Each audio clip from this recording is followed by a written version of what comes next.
Hi ಎಲ್ಲರಿಗೂ ನಮಸ್ಕಾರಗಳು. Smitha's magic ಹ್ಯಾಂಡ್ಸ್‌ಗೆ ನಿಮಗೆಲ್ಲರಿಗೂ ಸ್ವಾಗತ. ನೋಡಿ, ಇವತ್ತಿನ ಒಂದು ವಿಡಿಯೋದಲ್ಲಿ ನಿಮಗೆ ವಟ ಸಾವಿತ್ರಿ ಪೂಜಾ ವಿಧಾನ ಜೊತೆಲೆ ಪೂರ್ವ ಸಿದ್ಧತೆ, ಹಾಗೆಯೇ ನಾವು ಯಾವುದೆಲ್ಲ ರೀತಿಯಲ್ಲಿ ನಾವು ಆಚರಣೆ ಮಾಡಬೇಕಾಗುತ್ತದೆ ಅನ್ನೋದ್ರ ಬಗ್ಗೆ ಮಾಹಿತಿ ಕೊಡ್ತಾ ಇದ್ದೇನೆ.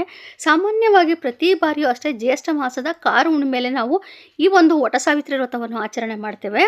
ಅದರ ಹಿನ್ನೆಲೆ ಏನಪ್ಪ ಅಂತಂದರೆ, ಸಾವಿತ್ರಿಯು ಯಮಧರ್ಮನಿಂದ ತನ್ನ ಪತಿಯನ್ನು ಮರಳಿ ಪಡೆದ ಮಹಾಸತಿಯ ಉಪಾಸನೆ ಮಾಡುವಂಥ ವ್ರತವಾಗಿರುತ್ತದೆ ಇದು. ಇದರಲ್ಲಿ ನಾವು ತುಂಬ ಉಪವಾಸ ಇದ್ದು ಕಟ್ಟುನಿಟ್ಟಾಗಿ ಆಚರಣೆ ಮಾಡಬೇಕು.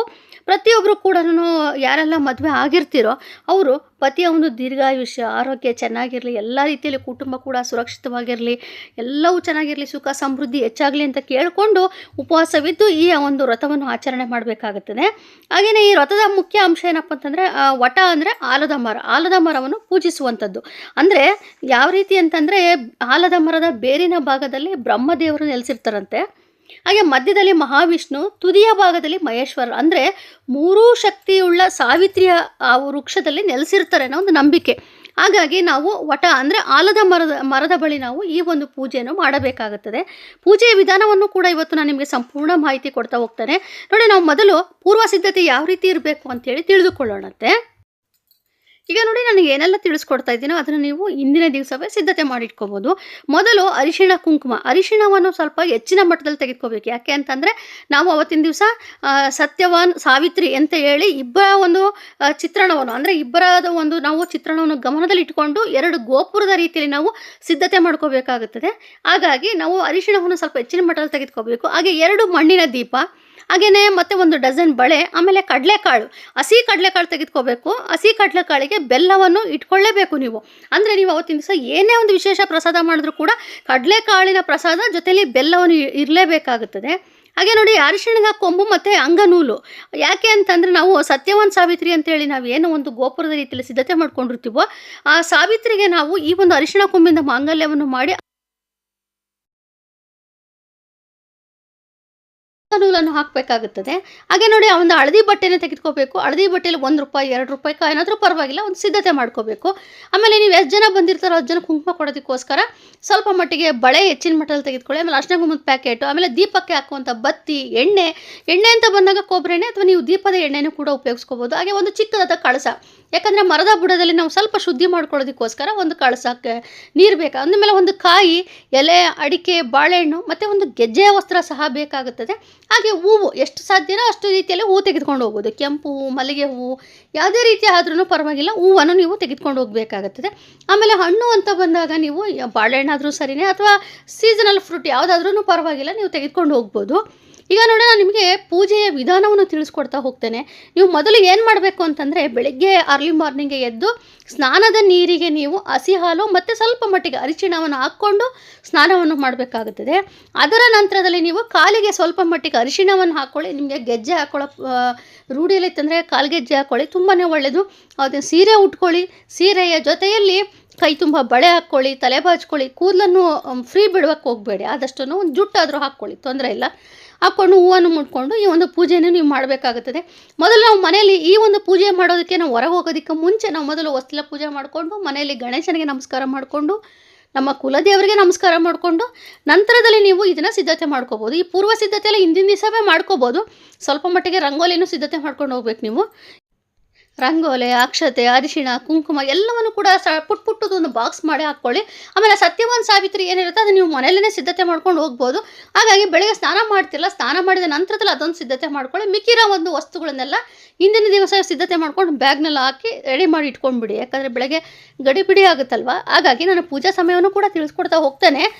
ಅದರ ನಂತರದಲ್ಲಿ ನೋಡಿ, ನೀವು ಏನು ಮಾಡಬೇಕಾದ್ರೆ, ದೇವಸ್ಥಾನಕ್ಕೆ ಹೋಗೋಕ್ಕಿಂತ ಮುಂಚೆ ನಿಮ್ಮ ಕುಲದೇವರಿಗೆಲ್ಲ ನಮಸ್ಕಾರ ಮಾಡಿಕೊಂಡು ನಂತರದಲ್ಲಿ ನೀವು ದೇವಸ್ಥಾನಕ್ಕೆ ಹೊರಡಬೇಕಾಗುತ್ತದೆ. ನೀವೆಲ್ಲಿ ಪೂಜೆ ಮಾಡಬೇಕು ಅಂತೀರೋ ಆ ಒಂದು ಸಂದರ್ಭದಲ್ಲಿ, ಅಂದರೆ ಆ ಒಂದು ಮರದ ಬಳಿ ನೀವೇನು ಮಾಡಬೇಕು, ಮೊದಲು ಕಳಸದೊಳಗೆ ಮನೆಯಿಂದನೇ ನೀರು ತೆಗೆದುಕೊಂಡು ಹೋಗ್ಬೋದು, ಅಥವಾ ದೇವಸ್ಥಾನ ಹತ್ರ ನೀರಿದ್ರೂ ಪರವಾಗಿಲ್ಲ, ತೆಗೆದುಕೊಂಡು ಹೋಗಿ ಸ್ವಲ್ಪ ಮಟ್ಟಿಗೆ ಆ ಜಾಗವನ್ನು ಶುದ್ಧಿ ಮಾಡ್ಕೊಳ್ಳಿ. ಆ ಬೇರಿಗೆ ಸ್ವಲ್ಪ ಮಟ್ಟಿಗೆ, ಯಾಕಂದರೆ ತುಂಬ ಜನ ಬಂದಿರ್ತಾರೆ, ಅಲ್ಲಿ ರಾಡಿ ಆಗಿಬಿಡುತ್ತೆ. ಆ ಥರ ಮಾಡೋದಕ್ಕೆ ಹೋಗಬೇಡಿ.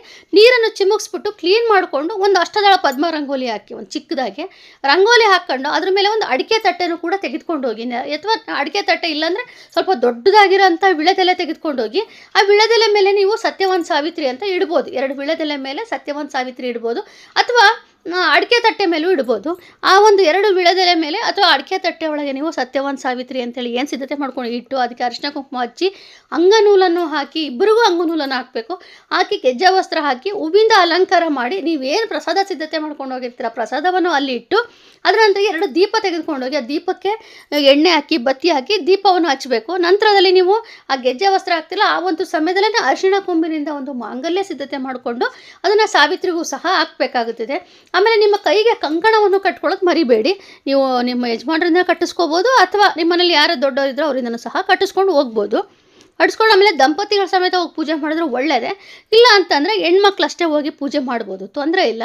ಈಗ ನೀವು ಅಷ್ಟೆಲ್ಲ ಮಾಡಿದ ನಂತರದಲ್ಲೇ ದೀಪ ಹಚ್ಚಿ ಊದಿನ ಕಡ್ಡಿ ಬೆಳಗಿ ಹಣ್ಣು ಎಲ್ಲ ಏನು ತಗೊಂಡು ಹೋಗಿರ್ತೀರ ಒಂದು ತಾಂಬೂಲ ಇಟ್ಟು ಹಣ್ಣನ್ನು ಇಟ್ಟು ನಮಸ್ಕಾರ ಮಾಡಿಕೊಂಡು ನಿಮ್ಮ ಕೋರಿಕೆ ಕೇಳ್ಕೊಳ್ಳಿ. ನಾನು ಈ ರೀತಿ ಈ ಒಂದು ಕಾರಣಕ್ಕೋಸ್ಕರ ಪೂಜೆ ಮಾಡ್ತಾ ಇದ್ದೇನೆ, ಒಳ್ಳೆಯದಾಗಬೇಕು, ನಮಗೆ ಯಾವುದೇ ರೀತಿ ತೊಂದರೆಗಳಾಗಬಾರ್ದು. ನಿಮ್ಮ ಪ್ರತಿಯೊಬ್ಬರು ಕೂಡ ನಿಮ್ಮ ಒಂದು ಪತಿಯ ಒಂದು ಹೆಸರಿನಲ್ಲಿ ಒಂದು ಆರೈಕೆ ಮಾಡ್ಕೊಳ್ಳಿ. ದೀರ್ಘಾಯುಷ್ಯ ಆಗಬೇಕು, ಆರೋಗ್ಯ ಚೆನ್ನಾಗಿರಬೇಕು, ಎಲ್ಲ ರೀತಿಯಲ್ಲೂ ಒಳ್ಳೆಯದಾಗಬೇಕು ಅಂತ ಕೇಳಿಕೊಂಡು ಒಂದು ಹಳದಿ ಬಟ್ಟೆ ತೆಗೆದುಕೊಂಡು ಹೋಗಿರ್ತೀರಲ್ಲ ಅದರಲ್ಲಿ ಆ ₹1 ಕಾಯಿನು ₹2 ಕಾಯಿನು ಎಷ್ಟಾದರೂ ಪರವಾಗಿಲ್ಲ ಆ ಒಂದು ಕಾಯಿನನ್ನು ಇಟ್ಬಿಟ್ಟು ಒಂದು ಗಂಟನ್ನು ಕಟ್ಟಿ ನೀವು ಅಲ್ಲಿ ಸತ್ಯವಾನ್ ಸಾವಿತ್ರಿ ಅಂತ ಮಾಡಿ ಇಟ್ಕೊಂಡಿರ್ತೀರಲ್ಲ ಅಲ್ಲಿ ಮಧ್ಯದಲ್ಲಿ ಇಟ್ಟು ಫಸ್ಟ್ ಎಲ್ಲ ಪೂಜೆ ಎಲ್ಲ ಮುಗಿಸ್ಕೊಂಬಿಡಿ. ಮೊದಲು ಊದಿನ ಕಡ್ಡಿ ಬೆಳಗೋದು, ಧೂಪ ಹಾಕೋದು, ಮಂಗಳಾರತಿ ಮಾಡ್ಕೊಳ್ಳೋದು ಎಲ್ಲವನ್ನೂ ಮಾಡ್ಕೊಳ್ಳಿ. ಅದರ ನಂತರದಲ್ಲಿ ನೀವು ಮೊದಲು ಏನು ಮಾಡಬೇಕು ಅಂತಂದರೆ ಅಂಗನೂಲಿರುತ್ತಲ್ಲ ಅದನ್ನು ಒಂದು ಕೊಂಬೆಗೆ ಮೊದಲು ಯಾವುದಾದ್ರೂ ಸರಿನೇ ಅಲ್ಲಿ ಒಂದು ಕೊಂಬೆಗೆ ಕಟ್ಬಿಟ್ಟು ಅದನ್ನು ಸುತ್ತು ಹೊಡಿಬೇಕು. ಅಂದರೆ ಎಷ್ಟು ಅಂಗನೂಲನ್ನು ಸುತ್ತಬೇಕಪ್ಪ ಅಂತಂದರೆ 5 ಸುತ್ತಬೋದು, 11 ಸುತ್ತಬೋದು, 21 ಸುತ್ತಬೋದು, 51 ಸುತ್ತಬೋದು. ಆದರೆ ಆ ಒಂದು ಸುತ್ತನ್ನು ನೀವು ಎಷ್ಟೇ ಸುತ್ತಬೇಕಾದ್ರೂ ಕೂಡ ನೀವು ಹೇಳ್ಕೋಬೇಕಾಗಿರೋ ಮಂತ್ರ ಶ್ರೀ ವಟಸಾವಿತ್ರಿಯೇ ನಮಃ, ಶ್ರೀ ವಟಸಾವಿತ್ರಿಯೇ ನಮಃ ಅಂತ ಹೇಳ್ಕೊಂಡು ನೀವು ಅಂಗನೂಲಿಂದ ದಾರವನ್ನು ಸುತ್ತಬೇಕಾಗುತ್ತದೆ. ಅದರ ನಂತರದಲ್ಲಿ ಕೊನೆಯಲ್ಲಿ ಒಂದು ಗಂಟನ್ನು ಹಾಕಿ ನಮಸ್ಕಾರ ಮಾಡಿಕೊಂಡು ಆಮೇಲೆ ನೀವು ಏನು ಪೂಜೆ ಮಾಡ್ತೀರಾ ಆ ಸ್ಥಳದಲ್ಲಿ ಬಂದು ನಮಸ್ಕಾರ ಮಾಡಿಕೊಂಡು ಆ ಗಂಟು ಕಟ್ಟಿಟ್ಟಿರ್ತೀರಲ್ಲ ಹಳದಿ ಬಟ್ಟೆಯಿಂದ ಗಂಟು ಕಟ್ಟಿಟ್ಟಿರ್ತೀರಲ್ಲ ಅದನ್ನು ನೀವು ಯಾವುದಾದ್ರೂ ಒಂದು ಕೊಂಬೆಗೆ ಒಂದು ಸಂಕಲ್ಪ ಮಾಡ್ಕೊಂಡು ಕಟ್ಬಿಡಿ. ಅಲ್ಲಿಗೆ ನಿಮಗೆ ಪೂಜೆ ಮುಕ್ತಾಯವಾಗುತ್ತದೆ. ಹಾಗೆ ನೀವೇನು ಪ್ರಸಾದ ಇಟ್ಟಿರ್ತೀರೋ ಅದರಲ್ಲಿ ಸ್ವಲ್ಪ ಪ್ರಸಾದವನ್ನು ಸಹ ನೀವು ಮನೆಗೆ ತೆಗೆದುಕೊಂಡು ಬನ್ನಿ, ಸ್ವಲ್ಪ ಅಲ್ಲೇ ಬಿಡಿ. ಆಮೇಲೆ ದೀಪ ಏನು ಹಚ್ಚಿಟ್ಟಿರ್ತೀರ ದೀಪವನ್ನು ಅಲ್ಲೇ ಬಿಡಿ, ಎಲ್ಲ ವಸ್ತುನೂ ಅಲ್ಲೇ ಬಿಟ್ಬಿಡಿ. ಸ್ವಲ್ಪ ಮಟ್ಟಿಗೆ ಪ್ರಸಾದವನ್ನು ಮಾತ್ರ ಒಂದು ದೊನ್ನೆಲೋ ಅಥವಾ ಒಂದು ಬಾಕ್ಸಲ್ಲಿ ಹಾಕ್ಕೊಂಡು ತೆಗೆದುಕೊಂಡು ಬನ್ನಿ ಮನೆಗೆ. ಆಮೇಲೆ ಪೂಜೆ ಎಲ್ಲ ಆಗುತ್ತಲ್ಲ ಎಲ್ಲ ನಿಮ್ಮದೆಲ್ಲ ಮುಗಿದ ನಂತರದಲ್ಲಿ ಅಲ್ಲಿ ಯಾರು ಬಂದಿರ್ತಾರೋ ಅವರಿಗೂ ಕೂಡ ನಾನು ಒಂದು ಅರಿಶಿಣ ಕುಂಕುಮ ಅಂತ ಕೊಡಿ. ನಿಮ್ಗೆ ಏನಾಗುತ್ತೋ ಅದು ಸಿದ್ಧತೆ ಮಾಡ್ಕೊಂಡು ಹೋಗಿರಿ. ಎಲೆ, ಅಡಿಕೆ, ಬಾಳೆಹಣ್ಣು ಅಥವಾ ಒಂದು ಬ್ಲೌಸ್ ಪೀಸು ಏನಾದ್ರೂ ಸರಿಯೇ ನಿಮ್ಮ ಒಂದು ಆಯ್ಕೆ ಆಗಿರುತ್ತದೆ.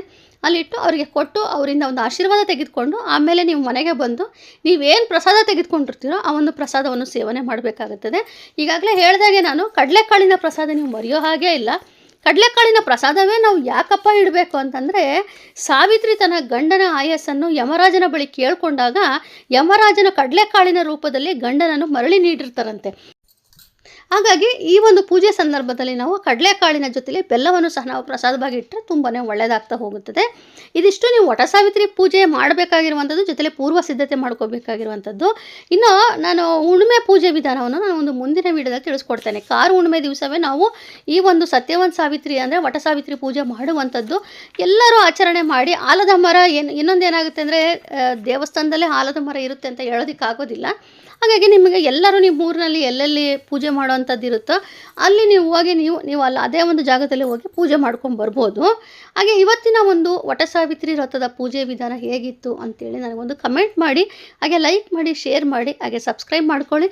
ಇನ್ನು ಹೆಚ್ಚಿನ ಒಂದು ವಿಚಾರವನ್ನು ನಾನು ಒಂದು ಹುಣ್ಣಿಮೆ ಪೂಜೆ ವಿಧಾನದಲ್ಲೂ ಕೂಡ ನಾನು ನಿಮಗೆ ತಿಳಿಸ್ಕೊಡ್ತಾ ಹೋಗ್ತೇನೆ. Thank you.